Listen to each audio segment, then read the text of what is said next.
গত 4-5 দিন আগে আমি এক মাহফিল থেকে ঢাকায় আসতেছিলাম।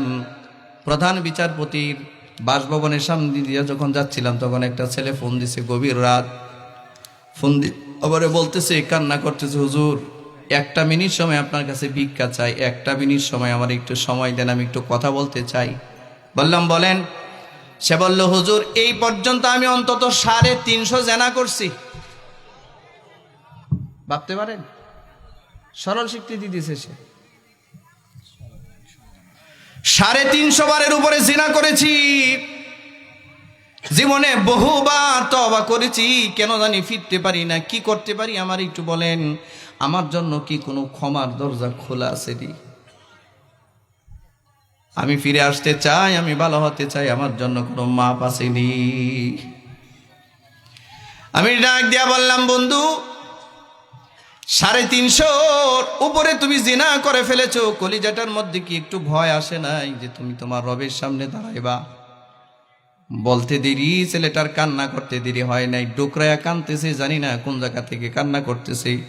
বলছে, হুজুর জীবনে এরকম বহু অপরাধ করেছি, অন্যায় করে ফেলেছি, বারবার তওবা করেছি কিন্তু বারবার জেনায় লিপ্ত হয়েছি, বারবার তওবা করেছি, বারবার জেনায় লিপ্ত হয়েছি, বারবার তওবা করেছি, বারবার জেনায় লিপ্ত হয়েছি। এখন দেখি আত্মায় আর শান্তি নাই। বলেন, জেনা বেবিচারি কি মানুষকে শান্তি দিতে পারে? জেনা বেবিচার মানুষকে সাময়িক মজা দিতে পারে। মজা মজা এক জিনিস, আর স্থায়ী শান্তি ভিন্ন জিনিস। ঠিক কিনা জুড়ে বলেন আমার প্রিয় ভাইয়েরা।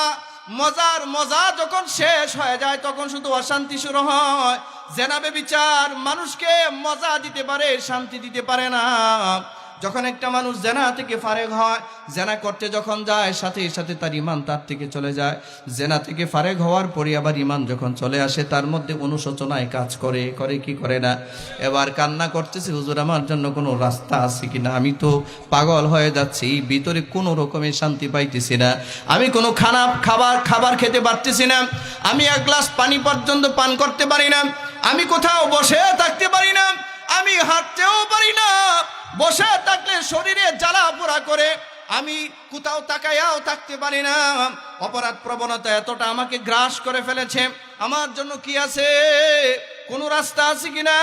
আমি বললাম, তুমি এখন ঠিক যেখানে আছো, যেভাবে আছো, সুন্দর করে ওযু করো, ওযু করে একটু জায়নামাজের মুসল্লায় দাঁড়ায়া যাও, সালাতুত তাওবার 2 রাকাত নামাজ আদায় করো, সিজদা দিয়া কাঁদো, আল্লাহরে বলো জীবনে যত অন্যায় অপরাধ করছি, আল্লাহ যত ওয়াদা লঙ্ঘন করেছে আর লঙ্ঘন করব না। জিনার উপরে তওবা করলাম, আর জীবনে জিনা করব না, আর কোনো গুনাহ করব না। তওবা করো, তোমার রবের ওয়াদা আছে তোমারে মাফ করে দিবি। তোমার রবের ওয়াদা আছে তোমাকে মাফ করবে। আল্লাহ বলেছেন, ইল্লা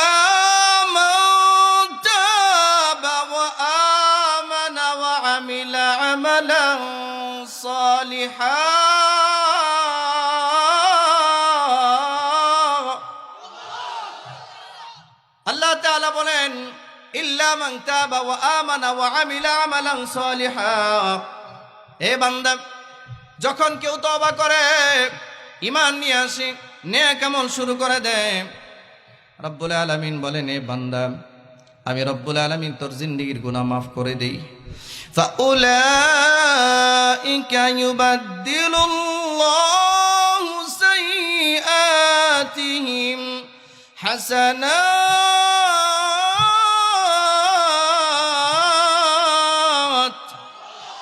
আরেকটু জোরে বলেন আল্লাহু আকবার। আল্লাহ তাআলা বলেন, ফাউলাইকা ইউবাদদিলুল্লাহ, আল্লাহ তাআলা তার জিন্দেগীর যতগুলো গুনাহ আছে সবগুলো গুনাহ আল্লাহ হাসানাত দ্বারা, সমস্ত সাইয়্যাত গুলোকে হাসানাত দ্বারা, অর্থাৎ সমস্ত গুনাহগুলোকে আল্লাহ নেকির দ্বারা পরিবর্তন করে দেয়। ওয়া কানাল্লাহু গফুরান রহিমা।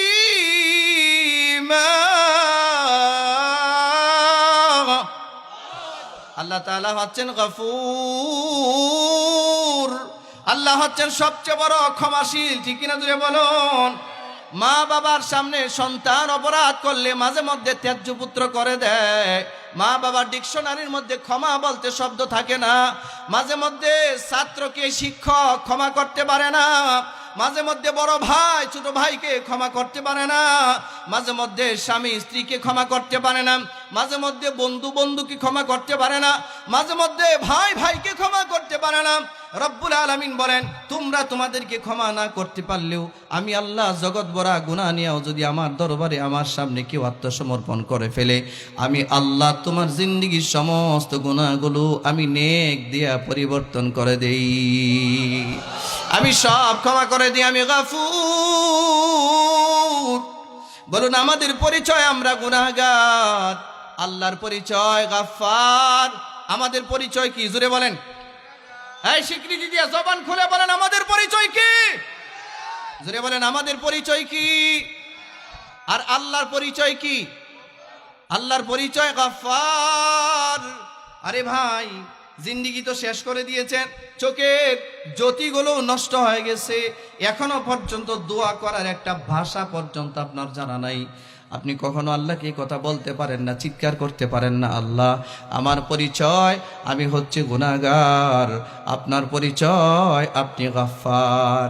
এই কথাটা রাত্রে 100 বার বলেন, 100 বার বলেন, সিজদায় গিয়া বলেন, আল্লাহরে বলেন, আল্লাহ আমার পরিচয় আমি আপনার গোলাম, আপনার পরিচয় আপনি আমার মুনিব, আমার পরিচয় আমি অসহায়, আপনার পরিচয় আপনি অসহায় মানুষকে আশ্রয় দেনেওয়ালা, ঠিক কিনা জুড়ে বলেন।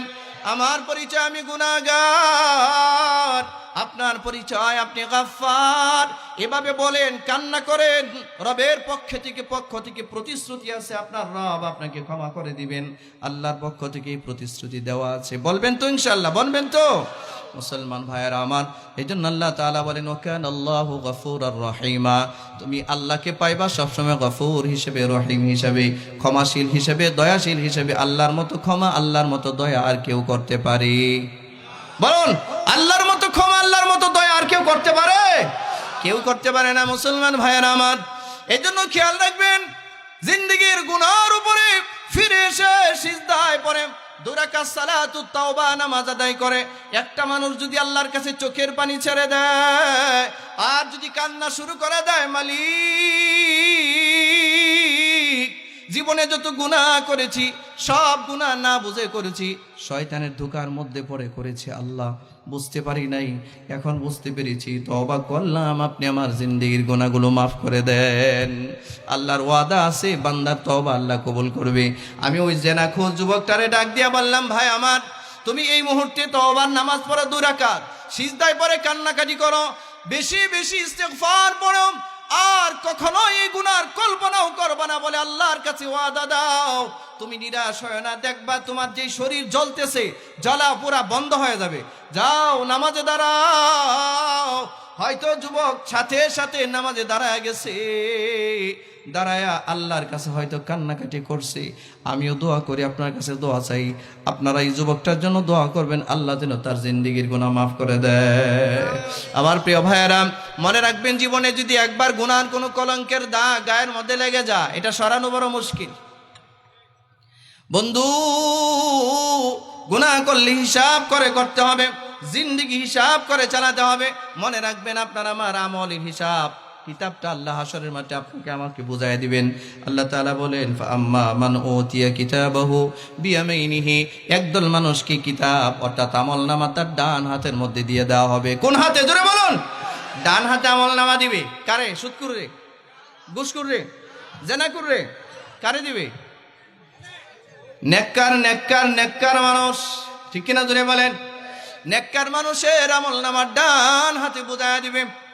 আল্লাহ রাব্বুল আলামিন বলেন, শুধু তাই নয়, যখন তার আমলনামাটা ডান হাতে বুঝাই দিবেন তখন বলবে, সে চিৎকার করে বলবে, ফায়াকুলু হা উমকুরু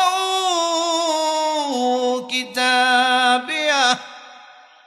আল্লাহ তাআলা বলেন, আমলনামাটা ডান হাতে বুঝাই দেওয়ার সাথে সাথে সে চিৎকার করে সারা হাসরের ময়দানে মানুষগুলোকে ডাক দিয়া বলবে, এদিকে আসো, ইকরাউ কিতাবিয়া, আমার আমলনামাটা একটু পড়ো। সুবহানাল্লাহ।